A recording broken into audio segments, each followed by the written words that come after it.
Tu te rappelles? Tu disais, la terre est une oasis et les étoiles, les grains de sable du désert. Je nous revois tous les deux sur les chemins de ton enfance. Ce jour-là, ce fut ta question qui freina notre retour. C'est une petite fille comme ça que tu voulais? Une petite fille comme quoi? Répondis-je, intrigué. Bah comme moi, tiens. Je restais silencieux.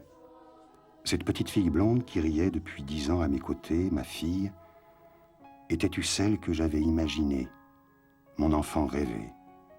Ta mère et moi avons tissé d'invisibles liens pour te guider, pour t'aider à comprendre ton environnement, à conquérir ta personnalité.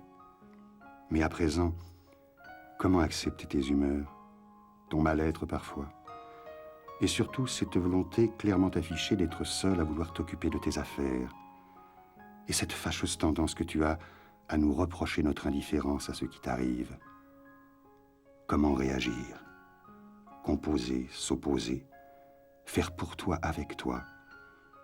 Et de quelle façon gérer ton indépendance, t'apprendre l'autonomie?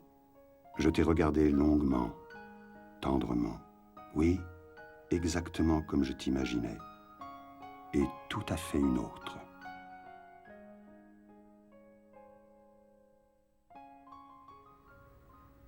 Je sais ce que je veux en général et quand il y a quelque chose qui me plaît, je sais aller jusqu'au fond des choses.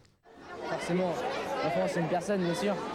Ça pense, ça réfléchit, ça court, c'est actif, ça pense et tout. Le plus beau moment de la vie, c'est l'adolescence. Parce que c'est là justement où on se pose le plus de questions. Oh, bah je crois que chaque jour suffit sa peine. On verra plus tard. On peut pas rester dans le cocon familial toute la vie, quoi. Faut voler un peu de ses propres ailes. Ingénieur parce que je gagnerais bien ma vie, j'aurais une situation et tout, j'aurais ma place de la société. J'ai des parents qui sont bien, j'aime bien mes parents et je trouve qu'ils font tout ce qu'il faut pour moi et je voudrais être comme eux pour pouvoir apprendre à des enfants ce qu'ils m'ont appris et être comme eux, quoi. Je suis bien comme ça, moi. Hein. Je veux pas changer. Bah, je sais pas, faut avoir le temps de grandir. Je suis très heureuse d'être française parce qu'on a beaucoup de... On est libre, par exemple, avec d'autres pays, on est vraiment libre et on fait ce qu'on veut. Enfin, ce qu'on veut. On fait plus ce qu'on veut que dans d'autres pays. J'aime bien la France.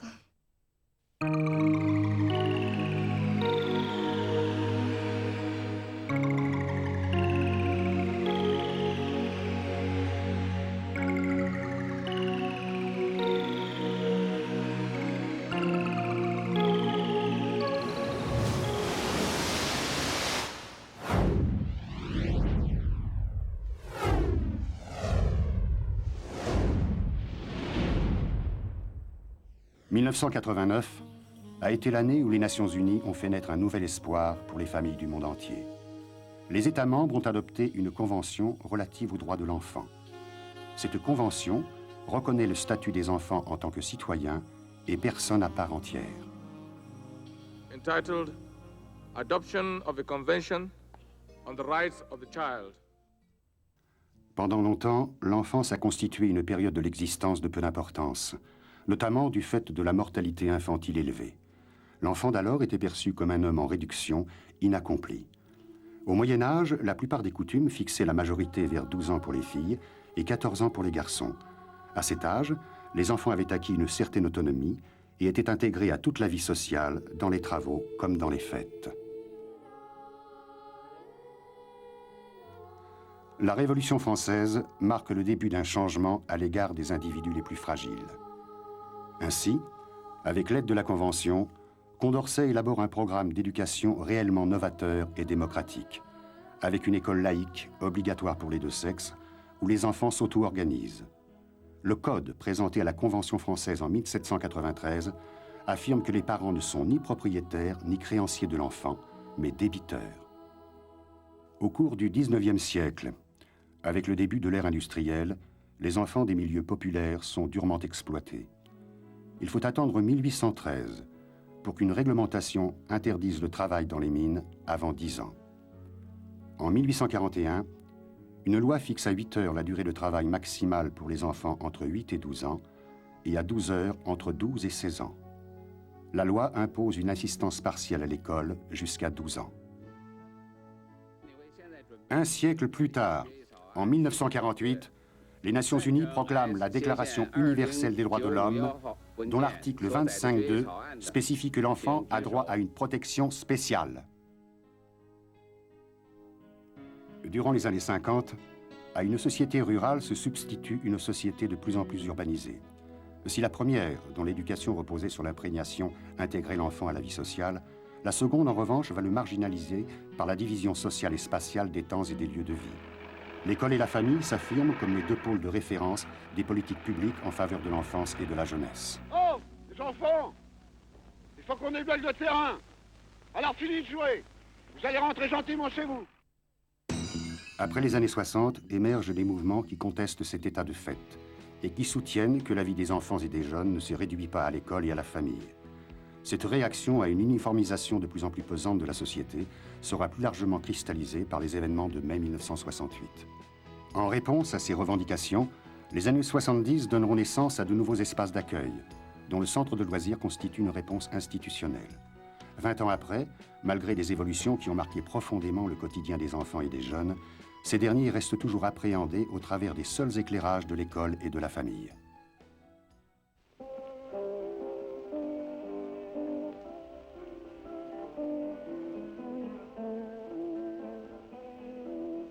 Pour Pierre François, l'éducation est la première des révolutions. En créant les Francas, il rêve de faire bénéficier tous les enfants des principes éducatifs et des outils pédagogiques du scoutisme. C'est de cette volonté que sont nés les centres aérés, puis plus tard, le centre de loisirs. Notre mot d'ordre a toujours été « Que faire pour la libération de l'enfant ?» Les Francas obtiennent reconnaissance et satisfaction le 19 mai 1960, par un arrêté qui fait bénéficier les centres aérés d'une réglementation officielle. En 1964, lors des journées d'études nationales « L'enfant dans la cité », des nouveaux concepts mis en œuvre par les Francas, plaines de jeux, maisons de l'enfance, centres aérés, trouvent reconnaissance et traduisent leur volonté de voir mettre en œuvre une politique de l'enfance. Porté par sa réussite, le concept de centre aéré s'élargit. À la nécessité du centre aéré périphérique est associée l'exigence d'aménager des espaces en fonction des besoins spécifiques de l'enfant et en les implantant aussi près que possible de son habitat. Les formes que peuvent prendre les centres de loisirs, la diversification des modes et des temps d'accueil, l'action dans une perspective d'éducation globale, l'élaboration de projets éducatifs trouvent leur concrétisation dans l'arrêté de 1984. Celui-ci définit le centre de loisirs comme une activité éducative agréée sur la base de l'existence d'un projet éducatif et non plus seulement comme un équipement. Aujourd'hui, le centre de loisirs, par certains aspects, apparaît dans son utilisation plus proche du mode de garde que du nécessaire espace intégrant les enjeux du temps libre.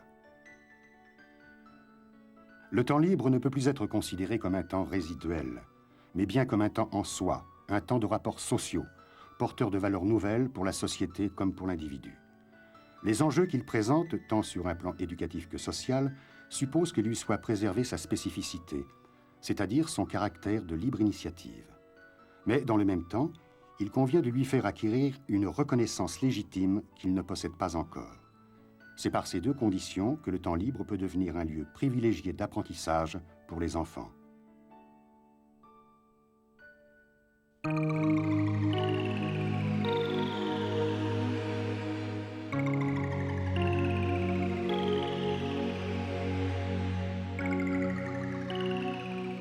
Fruit de 5 années de réflexion, de recherche, de rencontres et d'expérimentation, la place de l'enfant est un concept global, rassemblant toutes les énergies locales pour répondre à l'un des grands défis du XXIe siècle. Créer un espace éducatif et de loisirs, complémentaire aux univers social et familial des enfants et des jeunes. Un espace où ils puissent s'épanouir, s'initier à la vie sociale, en devenir acteurs. Dans la filiation de la réflexion et des acquis des années 70, le concept place de l'enfant se pose aussi en rupture, en prenant en compte le temps libre des enfants et des jeunes comme question majeure pour le développement économique et social. 8 propositions constituent le concept place de l'enfant. Ce sont le projet local, l'accueil éducatif, l'information, la concertation, la médiation, l'agence locale, le réseau local et le centre de loisirs. Un projet naît toujours de désir, d'ambition, d'idées, de valeurs ou de convictions. Ainsi, le projet local, formulé par ceux qui conjuguent à la fois légitimité politique et proximité avec les citoyens, les élus locaux, incarne l'ambition et détermine les orientations et les objectifs. Les acteurs du territoire local font le réseau local et donnent réalité au projet local par sa mise en œuvre. L'agence locale, pour sa part, s'appuyant sur les acteurs institutionnels, en assure la gestion et l'évaluation pour permettre la pérennité de ce projet tout en impulsant son évolution. L'animation du temps libre de l'enfant ne se réduit pas à l'organisation d'activités finalisées au plan éducatif. Ainsi, au cœur de la place de l'enfant, l'accueil éducatif décrit les modalités d'accueil en dehors de l'école et de la famille. Au-delà de la multiplicité des activités proposées, le concept place de l'enfant valorise 3 fonctions principales. La concertation, par le dialogue qu'elle instaure, reconnaît les enfants et les adolescents comme des acteurs à part entière de la cité. Ce dialogue, c'est aussi celui de la médiation, qui permet de tisser à nouveau les liens sociaux et intergénérationnels, si nécessaires à la vie sociale. L'information, quant à elle, privilégie l'initiative individuelle et collective, et permet à chacun de découvrir, de comprendre son environnement, de s'y situer et donc d'y agir. Pour que le temps libre soit un espace social riche, pour qu'il puisse prendre toute sa place dans le projet local, le centre de loisirs, de par la capacité qu'il a eue au cours de son histoire à accompagner l'évolution sociale, est un des outils les plus adaptés aux exigences des principes et de la fonction animation. Telle est la mission que se sont donnés les Francas pour la fin du XXe siècle. Ce projet ne pourra devenir réalité sans la volonté des pouvoirs publics. S'inscrivant au plan local, il suppose l'adhésion et l'ambition des élus locaux, mais il exige aussi une impulsion et le soutien du niveau national.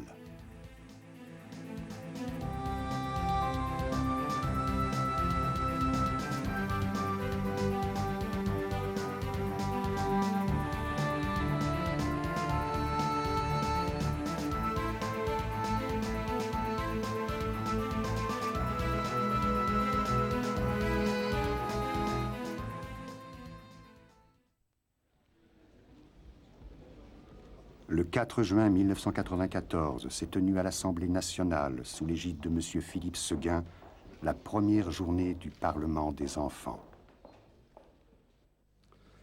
Vous représentez donc ici aujourd'hui vos camarades de classe qui vous ont élus et plus généralement l'ensemble des cours moyens de 2e année de votre circonscription. Monsieur le Président de l'Assemblée nationale, Messieurs les députés, la démocratie repose sur la Déclaration universelle des droits de l'homme et du citoyen. La démocratie, c'est aussi l'égalité et la fraternité. En effet, la Déclaration universelle des droits de l'homme et du citoyen dit, articles 1 et 2, tous les êtres naissent libres et égaux en dignité et en droit. Chacun peut se prévaloir de tous et les droits de toutes les libertés proclamées dans la présente déclaration, sans distinction aucune, notamment de race, de couleur. Les générations futures dépendent de la vie d'aujourd'hui. Bientôt, nous entrerons dans le monde des adultes et nous craignons d'être confrontés aux problèmes du racisme, de l'insécurité et du chômage.